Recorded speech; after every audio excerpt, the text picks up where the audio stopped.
Hello, I'm the Angry Spork, taking issue with the final installments of G.I. Joe vs. Transformers. As the Cobra co-opted Cybertronians regain their independence and cause havoc on Cobra Island, recent Joe allies Bumblebee and Wheeljack are incapacitated by command of Colonel Abernathy's superiors. However, when it's revealed the military's nuclear strike will cause a world-ending chain reaction, the Joes defy orders and head to the enemy base.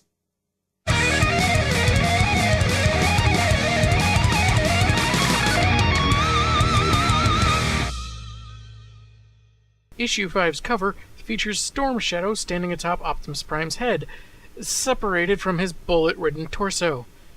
Guy's always trying to one-up Snake Eyes, isn't he? And though not scanned, the inside cover states that Josh Blaylock got some help from Dan Jolly in these last two issues. We open to a fleet of aircrafts carrying the Joes, within 5 minutes of reaching Cobra Island. After Abernathy confirms court-martial or cracked Earth choices to Duke, Lady J announces enemy aircraft are within visual range, but they're leaving the island base amid the chaos of giant robots fighting each other. They land on the beach and glide in from the sky, first met by automated guns, which they announce they've taken out as they're firing. Couldn't spare a panel to show the guns getting blown up? Oh well, I guess. The Joes advance until they arrive at a 5-bot brawl. Mother of pearl! It's just like Jurassic Park! If all the dinosaurs had big honking guns! Wait a minute. Would this mean that Cobra Commander is Wayne Knight? Oh man, John Lithgow's Twitter rant was right all along! At the Pentagon, 3 generals, who were probably the ones we saw conferencing with Renegar and Horn last issue, are trying to convince the president to authorize a nuclear strike, but he's worried about fallout. And they put in the effort to actually draw in the likeness of then-real President George W. Bush. Though the comic Commander-in-Chief eventually gives the command, to, I think, eavesdropping Flag's chagrin, convinced by the paranoid generals that the robots are too dangerous to let roam free. I don't know, some version of Optimus Prime thought it was a good idea at one point. Alright, that was a stupid movie. Now, regardless of what you think of the real W and his tenure in the White House, the authorization is really more about the drama of the escalated threat to the heroes and enemies alike, rather than something someone seriously thinks the real guy would do in that kind of situation. Wouldn't be much tension if the president shot them down from the get-go, would there? And since Flag is obviously there, not saying anything, I guess Hawk never relayed the whole threat of a nuke mixing with the Energon? Whatever. Well, Megatron orders Dr. Mindbender to get to work harnessing the SPS satellite to fill the Energon cubes. Reflector will assist you! I guess in Decepticon culture, assist means shoving and repeating orders. So a yellow beam of energy turns purple and the cubes Soundwave generated become luminescent. And the panel progression makes it kind of abrupt. How is that energy getting inside the cubes?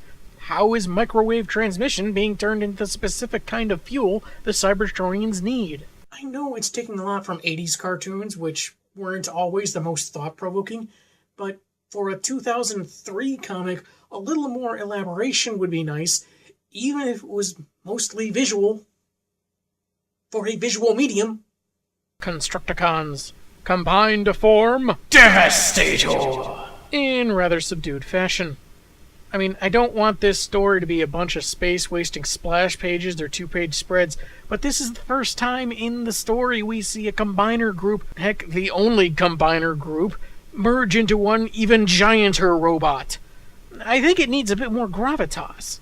But here we are, and there goes Hound.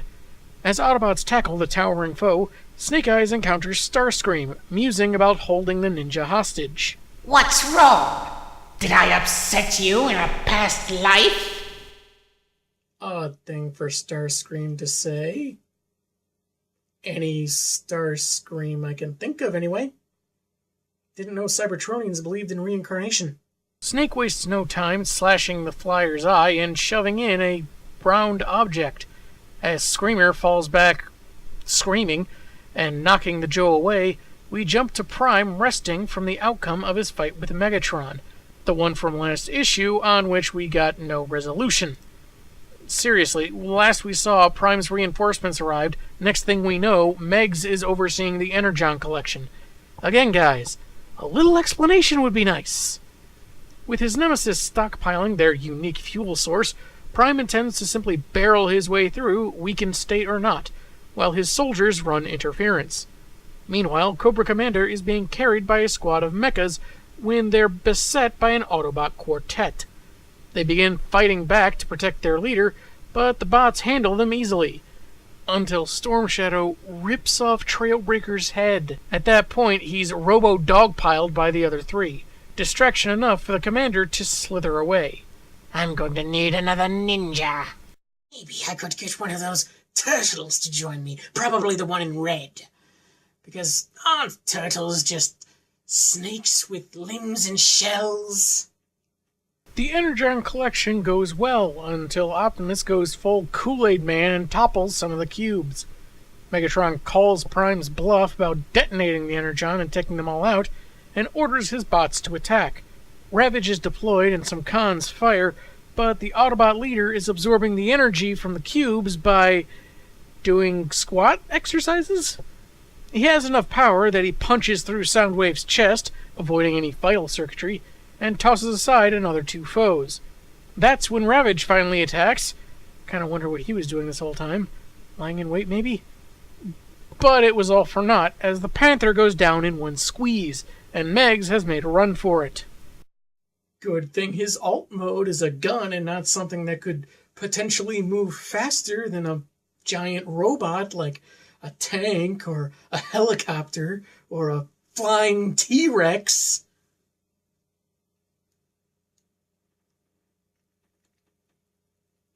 As Devastator is toppled and Cobra goons are overtaken, Hawk gets word from General Flagg of the President's approval of a nuclear strike.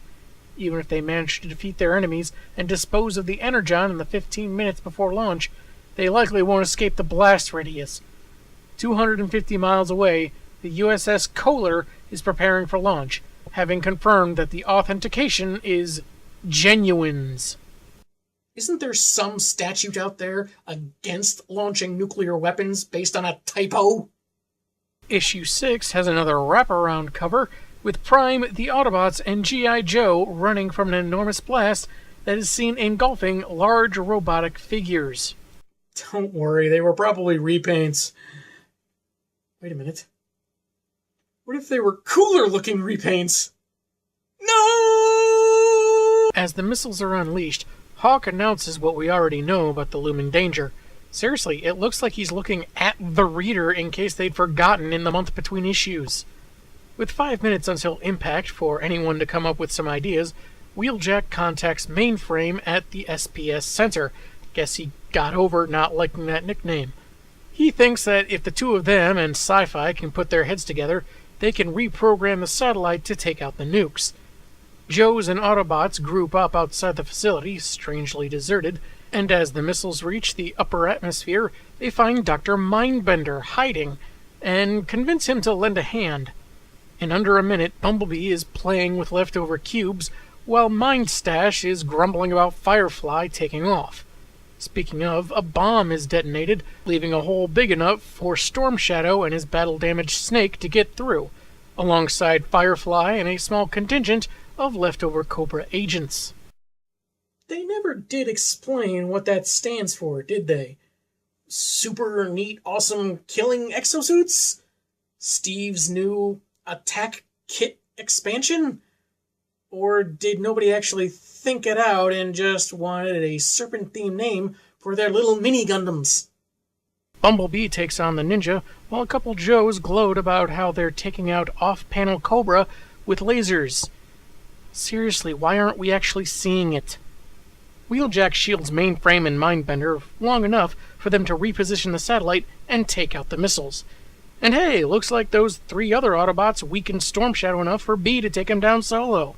No other indication as to how that earlier fight played out, though.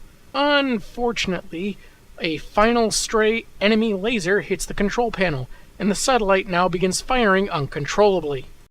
Good job, Cover Girl. One beam seems to take out Thundercracker, and possibly Major Blood if he's still in there. Good job, Cover Girl. Wait a minute. This means Buster's the doggy orphan. Good job, Cover Girl. Cobra Commander is hiding at the base of a cliff when he comes across Starscream, and if the human would dislodge the grenade stuck in his eye, they could perhaps arrive at an agreement of some sort. So if it's a grenade, why hasn't it detonated yet? Anyway, while Megatron is still running from Prime and unable to fly, his attempts to flee are interrupted by a squad of Joes.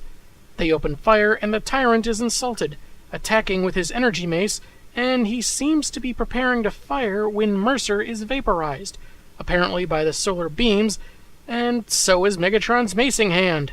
It's weird how they framed it to look like Megs was going to shoot him, but it turns out it was probably just the solar beams given the color of the energy. Whatever, though.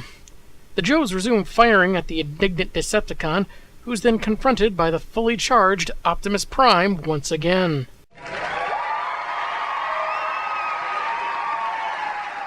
While Mindbender sulks at their impending doom and Mainframe tries to figure out a solution, the Cybertronian leaders begin their latest in the long-running series of one-on-one brawls. As Prime dominates the fight, fueled by all the pain and death his foe has inflicted, Megatron scoffs how his own philosophy of power and force turned out to be correct. Knocking Megatron down with a decisive kick, Prime says he'll consider those words during Megs' disassembly. He calls dibs on the Khan's trademark arm cannon, has Mainframe send him the coordinates of the satellite, and with an Energon boost, he opens fire and eliminates the satellite. Finally, a story with a big energy beam shooting into the sky that's saving the Earth instead of threatening it. Prime knocks Megs out for good measure, and then we get jumped ahead 10 weeks, briefly at a New Mexico facility where someone in a lab coat walks into an elevator. Sounds like a lead-in to a bad joke, but moving on. We then go to Fairborn, Ohio, where Optimus says his goodbyes to General Hawk, grateful for the assistance in the construction of a new Ark to return to Cybertron. Primus willing it's still around, of course. A lot can happen in a few million years. Though the Joes got their own individualized mech suits out of the deal. And come to think of it, Hasbro did just acquire the Power Rangers, so... Yo! Power Rangers! So the Autobots blast off, and we see that the two villainous characters that have shared voice actors a couple times ended up in an airplane repair shop in the Florida Keys. The big metal one being intransigent, and the other wishing he'd pulled the pin on the grenade. So Snake Eyes got knocked away before he could pull the pin. I suppose that clears it up nicely enough. In New Mexico, yeah, that tease earlier was totally necessary, the mystery man enters a room full of Transformer parts, assured that their specimens are reported dead. They intend to have things running better than Cobra within a year, and the story concludes with a status update on Megatron, being 29% complete. And that was G.I. Joe versus the Transformers. For a nostalgia fix, it was pretty fun. The story was serviceable, but overall, I have to say it was okay. Not great, not terrible, just okay. I did like the art, even though at times there were certain exaggerations, but the adaptations and redesigns of the Transformers are faithful and unique where necessary. The Joes themselves don't seem to change much either. But yeah, realistically speaking, it is curious that a specially trained army is going into battle against advanced technology, some of it alive, and they don't think to wear protective armor. One guy's wearing a jersey and another has no shirt. But I guess they're relying more on nostalgia and the campy nature of the cartoons to overshadow that. Maybe it worked to a degree, because I was a bit more concerned with how there was little to no distinction between Hawk and Duke. I mean, what the heck, man? If you're going to clone a member of the team, my vote would have been for Lady J. I did a bit of image searching, and I guess there was some point in older comics where Hawk was blonde, But as they seem to more echo the 80s cartoon in this series, I would have thought they'd have given him darker hair. But then maybe they thought he'd look too much like Flint. I did think Abernathy was supposed to be Duke, but that could have been cleared up if they actually called him Hawk a time or two before the 4th issue, when Wheeljack called him by that name, though we had no context for it. Much like many episodes of either cartoon, there are a lot of featured characters but very little focus on most of them, and not much depth or explanation behind Cobra's plans or why some characters were recruited beyond clever nicknaming. Well, clever-ish. We see a few characters die, but very little mourning. We got more reaction from the Autobots when Trailbreaker lost his head, and given that they're robots, I think the fatality of that is in question. Of course, Mercer barely had more personality than he did purpose to the story. He came in, gave some information, and that was it. Makes his death seem more done for the sake of cheap drama. Even those older cartoons could manage some more depth and character building, even if some episodes included soldiers rocking out or Flint standing guard while Scarlet and Lady J were sunbathing on the roof of their headquarters.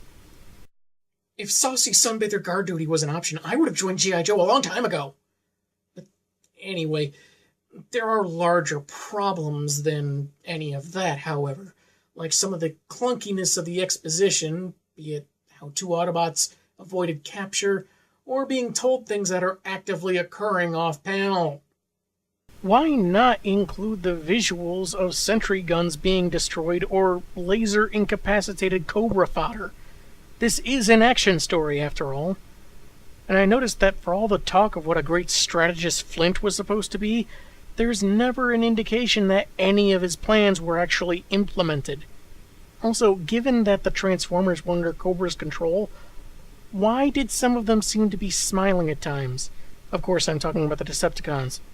I guess despite having their autonomy lost, they take some joy in getting to smash stuff. Though you'd think that someone within Cobra would have noticed something like that and said something to Mindbender. And as for that last page, I think that it's a stretch enough that the Autobots would give the Joes the capability of building their own individual mechs, but you're telling me Prime wouldn't want to account for the remains of his enemies? And what about Megatron? Are they building another one? Or was he also left behind because Optimus somehow felt comfortable leaving his most fearsome and tenacious enemy to be locked up on a planet full of tiny flesh folk? Though much of the story works fine, there are a lot of conveniences and holes that really should have been cleared up before final printing. All told, it feels like the shows were updated with a bit of an added edge for an audience that had aged about 2 decades. A little blood here, some death there, though some deaths seemed a bit more ambiguous than others. Same basic character designs, but with a soupçon of exposed cleavage. But there were other times it seemed they were playing it safe for any younger readers that might pick this up. If you enjoyed the cartoons from the 80s, you'll probably get a kick out of this 6-parter. And maybe you'll even hear the appropriate voice actors in your head when you read the dialogue. But it may not be appreciated by the unfamiliar readers, who may be more familiar with the newer Transformers cartoons or the movies, or heck, even G.I. Joe Renegades. Next week, Crossover Year hits one of the most epic marks ever, as 2 entire universes vie for survival. I'm the Angry Spork, and man, have I got issues.